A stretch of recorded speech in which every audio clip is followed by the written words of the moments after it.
നമ്മൾ shoulder pleats എടുക്കുന്ന സമയത്ത് നമ്മൾ അയൺ ചെയ്ത് ഷോൾഡർ പ്ലീറ്റ്സ് സെറ്റ് ചെയ്യുമല്ലോ. അങ്ങനെ ചെയ്യുന്ന സമയത്ത് ചില ആൾക്കാരുടെ കൺസേൺ ആണ് നമ്മളുടെ ഈ ഒരു ഭാഗം, ചെസ്റ്റിൻ്റെ ഈ ഒരു ഭാഗം കംപ്ലീറ്റ് ആയിട്ട് കവർ ചെയ്ത് കിട്ടുന്നില്ല എന്നുള്ളത്. നമ്മൾ അയൺ ചെയ്യുന്നത് കൊണ്ട് തന്നെ ഓൾറെഡി അവിടെ ഒരു ഫോൾഡിങ് മാർക്ക് വീണ് കഴിഞ്ഞാൽ നമ്മൾ ഉടുക്കുന്ന സമയത്ത് അത് അറേഞ്ച് ചെയ്ത് കഴിഞ്ഞാൽ നിൽക്കാൻ കുറച്ച് ബുദ്ധിമുട്ടായിരിക്കും. അപ്പോൾ നമ്മൾ ഈ അയൺ ചെയ്യുന്ന സമയത്ത് തന്നെ എങ്ങനെയാണ് ആ ഒരു ഭാഗം അല്ലെങ്കിൽ ആ ഒരു പ്രശ്നം നമുക്ക് സോൾവ് ചെയ്തെടുക്കാവുന്നതെന്ന് നോക്കാം. നമ്മൾ അയൺ ചെയ്യുന്നതിന് മുന്നേ ആയിട്ട് നമ്മുടെ ഷോൾഡറിൽ പിൻ ചെയ്യുന്ന ആ ഒരു ഭാഗം ഉണ്ടല്ലോ, അവിടെ തൊട്ട് നമ്മുടെ ബ്രസ്റ്റിൻ്റെ മിഡ് പോയിന്റ് വരെ എത്രയാണ് ലെങ്ത് വരുന്നത് നോക്കാം. എനിക്കാണെങ്കിൽ ഇവിടെ 10 ഇഞ്ചാണ് വരുന്നത്. ഓരോ ആൾക്കാരുടെയും ഡിഫറെൻ്റ് ആയിരിക്കും. അത് എത്രയാണെന്ന് അളന്ന് നോക്കുക. അതിനുശേഷം നമ്മുടെ ഈ ഒരു ചെസ്റ്റിൻ്റെ ഈ ഒരു പാർട്ടിൻ്റെ വിഡ്ത്ത് എങ്ങനെയാണ് വരുന്നത് നോക്കാം. അപ്പം നമ്മൾ ഈ ഒരു ഭാഗത്തുനിന്ന് നോക്കുവാണെങ്കിൽ നമുക്ക് എത്ര വെളിയിലേക്ക് കവർ ചെയ്ത് നിൽക്കണം നോക്കുക. അതിനനുസരിച്ച് ഇവിടെ എത്ര വരും നോക്കുക. എനിക്കിപ്പം 11.5 11.5 ആണ് എനിക്ക് ഇവിടെ വിഡ്ത്ത് വേണ്ടത്. അപ്പോൾ അങ്ങനെ വരുന്ന സമയത്ത് നമ്മൾ ഇവിടാണ് ഷോൾഡറിൽ കുത്തുന്ന പിൻ വരുന്നത്. അവിടെ നിന്ന് ലെങ്ത് എത്രയാണെന്ന് നോക്കുക.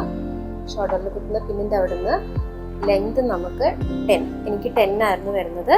അപ്പോൾ 10 വരുന്നിടത്തൊന്ന് മാർക്ക് ചെയ്ത് കൊടുക്കാം. 10 വരുന്ന ഭാഗം ഞാൻ ഇവിടെ നിന്ന് മാർക്ക് ചെയ്തിട്ടുണ്ട്. ഇനി ഈ 10ൻ്റെ ഇവിടെ നിന്ന് 11.5 ഇഞ്ച് വരുന്നത് ഇവിടെ വരെയാണ്.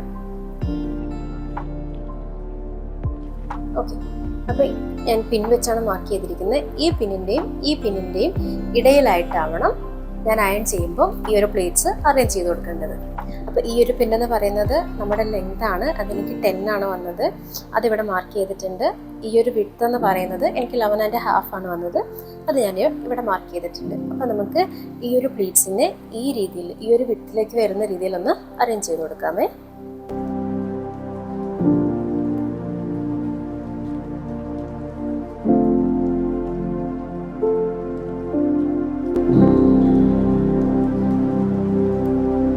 ഈ ഒരു ഗ്യാപ്പിൽ നമ്മുടെ ചെസ്റ്റ് പ്ലേറ്റ്സ് നല്ല രീതിക്ക് അറേഞ്ച് ചെയ്ത് കിട്ടിയിട്ടുണ്ട്.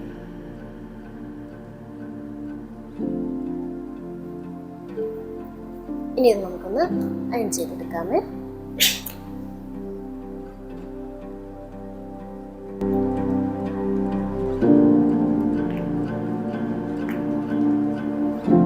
ഓക്കെ, അപ്പം ഇങ്ങനെ ഒന്ന് ട്രൈ ചെയ്ത് നോക്കൂ കേട്ടോ.